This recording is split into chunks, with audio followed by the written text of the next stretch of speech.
Hello दोस्तों, अगर आपके वोटर आईडी कार्ड में कोई भी गलती, कोई भी नाम correction, date of birth correction, पिता का नाम, एड्रेस कुछ भी करेक्शन करना है तो आप लोगों को इस वेबसाइट पर आ जाना है।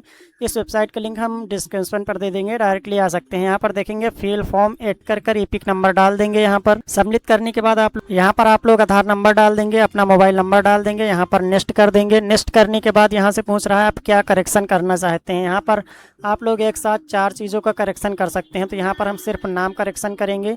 उसके बाद यहाँ पर फर्स्ट नेम, लास्ट नेम, उसके बाद यहाँ पर हिंदी में आएगा तो यहाँ पर क्लिक कर कोई भी अक्षर नहीं है तो यहाँ से टाइप कर सकते हैं। तो चलिए यहाँ पर हम नेम डाल लेते हैं। क्या करेक्शन करना है वो सही सही डालना है। नाम डालने के बाद यहाँ पर सिलेक्ट डॉक्यूमेंट पर आप लोगों को जो भी डॉक्यूमेंट देना है यहाँ पर सिलेक्ट कर सकते हैं।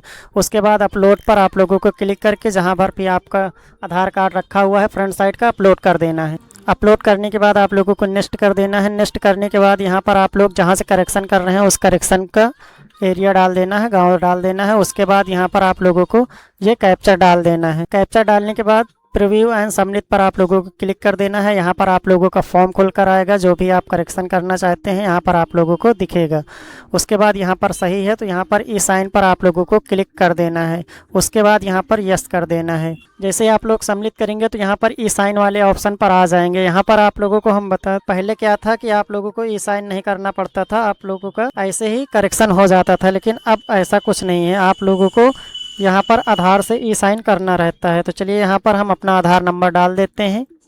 आधार नंबर डालने के बाद गेट ओटीपी पर आप लोगों को क्लिक करना। जनरेट ओटीपी पर आप लोग क्लिक करेंगे तो आपके ओटीपी चली जाएगी। यहाँ पर ओटीपी डालकर आई एग्री पर सम्मिलित कर देंगे। यहाँ पर देखेंगे जिस भी मोबाइल नंबर पर ओटीपी गई यहाँ पर मोबाइल नंबर दिख जाएगा।